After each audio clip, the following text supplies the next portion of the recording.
pagi adik-adik semua. Wah, luar biasa. Kita bisa ketemu lagi di kebaktian sekolah minggu hari ini ya. Anginnya adik-adik. Kakak lagi di pantai. Rambut kakak ini berkibar-kibar. Mataharinya terik sih adik-adik ya. Tapi karena ada angin, jadi adem gitu loh adik-adik. Luar biasa ya ciptaan Tuhan. Adik-adik bisa lihat ya. Air laut tuh bisa bergelombang sendiri loh. Gak ada yang gulung-gulungin. Dan meskipun angin kencang kayak gini adik-adik, pohon kelapa yang ada di belakang kakak, ya itu nggak ambruk loh, hebat loh. Padahal nancapnya di dalam pasir. Wah, hebat sekali ya Tuhan kita. Wah, kita patut selalu mengucap syukur ya adik-adik ya, dalam setiap hal, dalam setiap keadaan. Dengan melihat keindahan alam ini aja rasanya, wah kita udah bisa banyak mengucap syukur sama Tuhan. Yuk, sebelum kita mulai kebaktian sekolah minggu hari ini, kita berdoa yuk. Tuhan Allah Bapa di surga, terima kasih untuk kesempatan hari ini. Tuhan sudah memberikan kami waktu yang baru untuk boleh mengikuti kebaktian sekolah minggu lagi.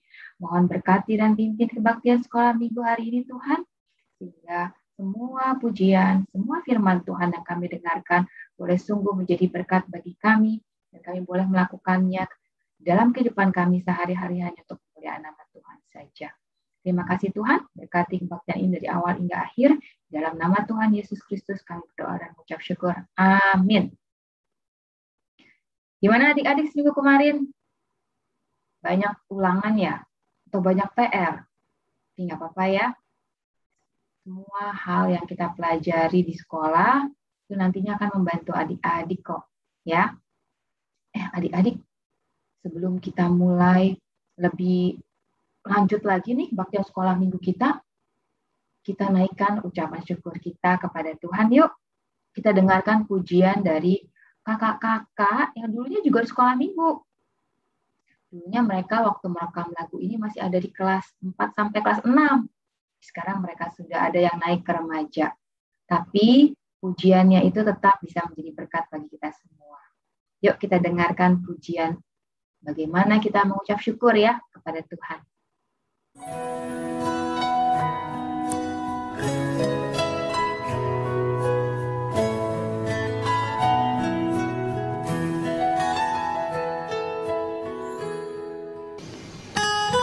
Lord, if we could, we would fill our hands with all the wonderful things you give us. Then we'd lift them up and give them back to you.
Nah, adik-adik, sudah dengar ya pujiannya. Segala hal yang kita lakukan itu hanya untuk kemuliaan nama Tuhan. Adik-adik, maka masih punya pujian lagi loh, satu lagi. Tapi pujian yang kali ini spesial adik-adik. Karena bukan berisi orang menyanyi.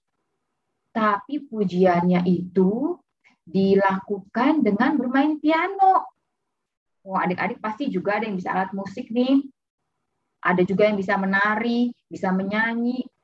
Yuk adik-adik, kalau mau, adik-adik juga bisa loh merekam video adik-adik bermain musik, bernyanyi, atau menari. Dan adik-adik bisa kirimkan ke guru-guru sekolah minggu. Nanti kita bisa share, kita bagikan di kebaktian sekolah minggu online. Supaya itu menjadi berkat juga bagi teman-teman adik-adik satu sekolah minggu. Dan bagi kakak-kakak sekolah minggu pastinya. Ya adik-adik ya, yuk kita dengarkan permainan piano dari Kak Gowi. Kak Gowi baru aja naik ke remaja di tahun ini. Ya, dan di dalam video nanti, adik-adik juga bisa melihat teks lagunya. Jadi kalau adik-adik mau menyanyi dengan diiringi piano dari Kak Gowi, adik-adik bisa lakukan. Yuk kita sama-sama dengarkan, kita nyanyikan bersama-sama juga. Pujiannya berjudul Jump, Jump, Jump into the Light. Ya.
Gimana adik-adik? Luar biasa ya. Setiap kita pasti punya talenta. Mau talenta dalam hal seni, dalam hal pelajaran, dalam hal apapun. Banyak hal kita bisa lakukan ya. Karena Tuhan pasti memberikan kita talenta kepada setiap anak-anaknya. Dan talenta itu bisa kita gunakan balik lagi hanya untuk memuliakan nama Tuhan. Kok ada suara berisik ya? Oh ya ampun, si Dogi nih. Orang lagi acara sekolah minggu kok dia berisik-berisik. Jangan berisik ya Dogi ya. Gak apa-apa sih kalau Dogi mau ikut memuji Tuhan ya. Tapi jangan berisik ya. Nanti kita puji Tuhan lagi bareng Dogi ya. Kalau udah selesai ya. Supaya nggak mengganggu kebaktian sekolah minggu ya. Aduh, Doginya juga semangat nih adik-adik. Dia juga mau ikutan kebaktian sekolah minggu nih. Oke, nggak apa-apa ya adik-adik ya. Binatang-binatang aja juga bisa loh memuji Tuhan kayak burung-burung ya. Bisa menyanyi setiap pagi. Adik-adik, kita dengarkan pujian lagi yuk. Pujian ini sebenarnya pujian yang adik-adik sendiri rekam loh. Wah, adik-adik dari pujian ini adik-adik mungkin bisa ingat, oh itu kan dulu aku, itu dulu aku tuh gitu ya. Aku dulu ngerekam tuh, oh ada di situ tuh, oh ada ini itu gitu ya. Nah ini video ini memang video rekaman adik-adik semua sekolah minggu pada waktu kita menyanyikan pujian Trust and Obey. Kenapa sih Trust and Obey? Apa sih artinya Trust and Obey? Trust and Obey itu artinya percaya dan taat. Percaya dan taat kepada siapa? Percaya dan taat kepada Tuhan tentunya ya. Iya, kadang-kadang Tuhan punya rencana yang kita nggak tahu nih mau kemana ya Tuhan. Ini apa ya tujuannya? Tapi dengan percaya dan taat, kita pasti mendapatkan berkat pada akhirnya. Nanti adik-adik juga akan dengarkan firman Tuhan tentang rencana Tuhan. Ya, bagaimana kita tahu rencana Tuhan? Apapun rencana Tuhan, tetap trust dan obey. Ya, ayo adik-adik kita dengarkan pujiannya Trust and Obey. Dogi, jangan berisik dulu ya.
adik-adik sudah dengarkan ya pujian Trust and Obey. Bagaimana rasanya? Wah, semakin senang ya, semakin semangat ya mengikuti sekolah minggu. Nah, sekarang Kak Mary ada ditemenin sama ini nih, si kakak tua. Untung dia tenang-tenang ya adik-adik. Kayaknya dia mau ikutin dengar firman Tuhan deh. Soalnya dia serius banget tuh mukanya. Wah, kita juga harus serius seperti ini ya adik-adik kalau mau mendengarkan firman Tuhan ya. Nggak sambil main HP atau game ya. Tapi kita sama-sama dengarkan firman Tuhan. Wah, barang si burung kakak tua yang serius banget, udah siap-siap banget ya dengerin firman Tuhan. Yuk kita dengarkan firman Tuhan. Firman Tuhan kali ini dibawakan oleh Kak Evin. Ya, kita sama-sama siapkan telinga, buka hati untuk dengar firman Tuhan. Yuk kita dengarkan sama-sama. Wah, barang burung kakak tua yang serius ini nih adik-adik. Yuk kita dengarkan.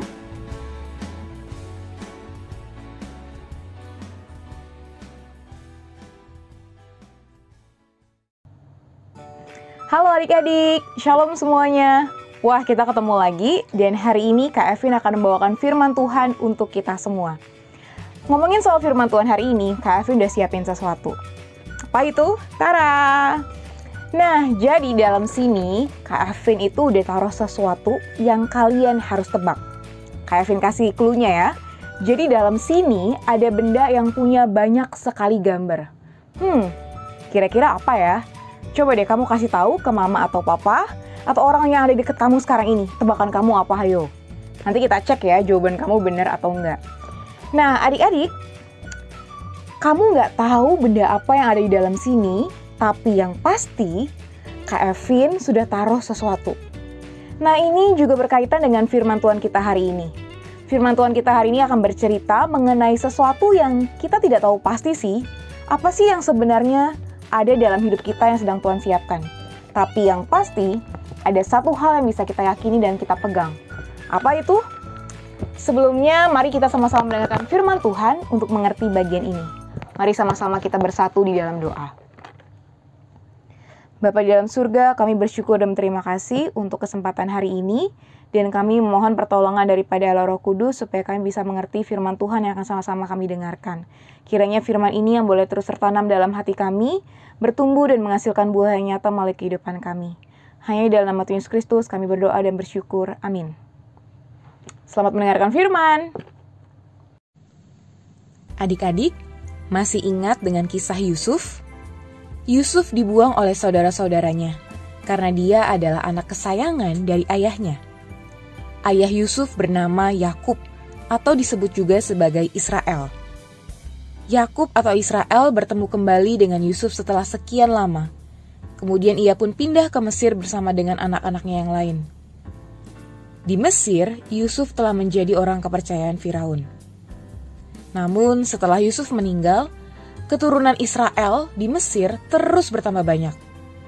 Lalu kemudian muncullah raja baru yang memerintah Mesir dan dia tidak mengenal siapa itu Yusuf. Nah, tentu ini membuat si raja baru merasa khawatir ketika melihat ternyata jumlah orang Israel lebih banyak dibandingkan orang Mesir. Akhirnya, raja yang baru ini memutuskan agar bangsa Israel ditindas dengan kerja paksa, diberikan pekerjaan yang susah-susah, sehingga akhirnya orang Israel merasa menderita. Tapi uniknya, semakin orang Israel menderita, justru jumlah mereka semakin banyak. Wah, tentu saja ini membuat orang Mesir semakin takut ketika melihat orang Israel yang justru bertambah semakin banyak. Sehingga akhirnya raja memilih cara yang lain. Dia memanggil bidan-bidan, yaitu orang-orang yang membantu orang untuk melahirkan. Kedua bidan ini bernama Sifra dan Pua. Raja berkata kepada mereka, "Kalau kamu menolong perempuan Ibrani melahirkan, kamu lihat. Kalau laki-laki, kamu harus bunuh. Tapi kalau perempuan, biarkan saja hidup." Tapi bidan-bidan itu takut kepada Allah dan tidak melakukan seperti yang dikatakan oleh raja. Jadi, mereka membiarkan bayi-bayi orang Ibrani ini tetap hidup. Wah, raja mengetahui hal ini. lalu bertanya kepada bidan-bidan ini, "Kenapa kamu melakukan hal itu?" Bidan-bidan ini menjawab, "Karena perempuan-perempuan Ibrani itu kuat, tidak seperti perempuan Mesir. Jadi, sebelum kami datang, mereka sudah melahirkan." Wah, karena bidan-bidan ini ternyata lebih takut kepada Allah, maka Allah pun berbuat baik kepada mereka, dan bangsa Israel bertambah semakin banyak jumlahnya. Sehingga akhirnya Firaun pun, Raja Mesir, memberi perintah baru agar semua anak laki-laki orang Ibrani yang baru lahir dibuang ke Sungai Nil. Tapi yang perempuan boleh tetap hidup. Lalu kemudian ada satu bayi laki-laki yang baru lahir. Ia pun disembunyikan oleh keluarganya 3 bulan lamanya supaya dia tidak terbunuh. Tapi tentu ini tidak bisa bertahan lebih lama. Maka diputuskanlah oleh keluarganya dibuat semacam kotak yang bisa dipakai untuk menaruh bayi ini, lalu bayi ini pun dihanyutkan ke Sungai Nil. Sementara kakak perempuan bayi ini memperhatikan dari jauh untuk memastikan adiknya ini baik-baik saja, sekalipun dihanyutkan di Sungai Nil. Tidak lama kemudian, datanglah putri dari Raja Firaun untuk mandi di Sungai Nil. Dia pun melihat peti yang hanyut di sungai. Ia menyuruh dayang-dayangnya mengambil peti tersebut, lalu dia melihat ke dalamnya. Ketika dibuka, dilihatnya bayi itu, dan tampaklah anak itu menangis. Sehingga akhirnya putri Firaun pun berbelas kasihan dan berkata, "Tentulah ini bayi orang Ibrani." Kemudian, kakak perempuan bayi itu mendekati putri Firaun dan bertanya kepadanya, "Maukah dicarikan seorang perempuan untuk menyusui bayi itu?" Tentu saja putri Firaun setuju. Kemudian kakak perempuan ini pun memanggil ibu si bayi, yaitu ibunya sendiri, untuk membawa bayi itu dan merawatnya dengan uang yang diberikan oleh putri Firaun. Hanya saja ada syaratnya. Saat bayi ini sudah menjadi besar, bayi ini harus dibawa kembali kepada putri Firaun karena akan diangkat sebagai anaknya. Sehingga akhirnya bayi ini pun disebut sebagai Musa. Namanya adalah Musa yang berarti karena aku telah menariknya dari air. Adik-adik, cerita ini dibuka dengan kisah yang menyedihkan melalui bangsa Mesir yang menindas bangsa Israel. Tapi di tengah-tengah kesedihan itu, kita lihat bagaimana Tuhan tetap hadir, memberkati dan menjaga umatnya. Tuhan tetap memakai orang-orang yang menjaga keturunan bangsa Israel, serta menambah banyak jumlah bangsa Israel. Cerita kita hari ini ditutup dengan kisah yang manis, ketika ada seorang bayi yang bisa diselamatkan melalui sebuah kejadian tidak terduga. Siapa yang tahu kan, ternyata bayi itu aman-aman saja saat dihanyutkan, dan justru bertemu putri Firaun yang membiarkannya hidup dan mengangkatnya sebagai seorang anak. Bahkan, si bayi pun dirawat oleh ibunya sendiri sebelum tinggal di istana Firaun. Nah adik-adik, itu tadi kisah mengenai Musa, yang seperti kita tahu, pada akhirnya dia akan menjadi orang yang Tuhan pakai untuk membebaskan bangsa Israel. Nah adik-adik, sebagai manusia, kita tidak pernah tahu apa yang akan terjadi di masa yang akan datang. Kita juga tidak tahu sih, kenapa sih kita harus menderita, atau kenapa ada sukacita yang juga boleh kita nikmati dalam hidup kita. Tapi, kita bisa mengingat bahwa ada satu pribadi yang juga mengalami kesedihan itu, namun pada akhirnya kesedihannya itu membawa sukacita bagi kehidupan manusia. Siapa itu? Siapa lagi kalau bukan Yesus Kristus? Yesus rela menanggung segala penderitaan, dia bersabar dan dia tetap taat. Mengapa? Karena Yesus tahu bahwa rancangan Allah selalu baik dan rancangan itu adalah rancangan keselamatan untuk kita yang dikasihinya. Nah inilah kebenaran yang bisa sama-sama kita pegang ketika kita nggak tahu apa sih sebenarnya yang menanti kita di masa depan. Karena adik-adik kita bisa ingat pengorbanan Yesus di kayu salib, kita bisa yakin bahwa ada Tuhan yang mengasihi kita dan selalu hadir bersama-sama dengan kita. Seperti yang juga Allah katakan di dalam Yeremia 29 ayat 11. Sebab aku ini mengetahui rancangan-rancangan apa yang ada padaku mengenai kamu.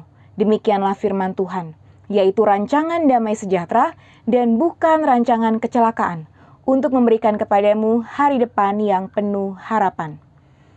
Nah adik-adik, Jika begitu, kita tahu bahwa Allah merencanakan segala sesuatu yang baik buat kita. Masih ingat kotak ini tadi? Seperti Kak Evin bilang, kita mungkin nggak tahu sih apa sih yang ada di dalam kotak ini, tapi yang pasti Kak Evin udah siapin sesuatu di dalam sini. Sekarang kita lihat ya, tebakan kamu benar atau tidak. Kita cek ya, apa sih tebakan kamu? Foto kah? Atau mungkin kumpulan PC, photocard, apa tuh ya? Terus kemudian lukisan, kita lihat 1, 2, 3. Tada! Itu adalah komik. Jadi dalam komik ini ada banyak sekali gambar dan cerita.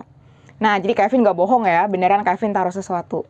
Nah adik-adik, begitu juga dengan hidup kita tidak tahu dengan pasti apa rancangan Tuhan, tapi kita bisa yakin bahwa ada Tuhan yang bersama-sama dengan kita dan mengasihi kita. Sehingga rancangannya adalah rancangan yang baik, sekalipun mungkin kita harus melewati masa-masa sulit dalam hidup kita. Kalau gitu, apa ya Kak yang bisa kita lakukan jika ternyata Tuhan sudah merancangkan yang baik dalam hidup kita? Tapi kita masih saja mengalami mungkin masa-masa sulit atau sedih.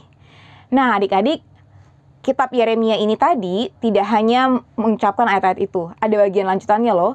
Di Yeremia 29 ayat 12 sampai 14a, Allah berkata demikian. Dan apabila kamu berseru dan datang untuk berdoa kepadaku, maka aku akan mendengarkan kamu. Apabila kamu mencari aku, kamu akan menemukan aku.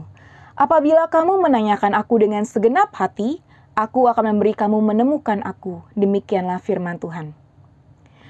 Yuk adik-adik, untuk bisa tetap percaya bahwa rancangan Allah adalah rancangan damai sejahtera, kita perlu untuk tetap berdoa dan berserah penuh kepada Allah.